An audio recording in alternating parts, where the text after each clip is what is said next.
This is the Birthplace cottage.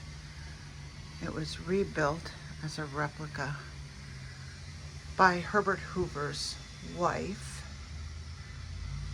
And it is in the exact location where it was.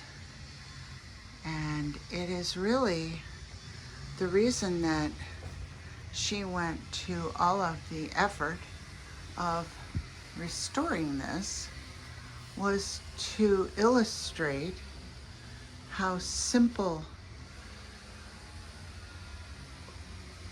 starts can become,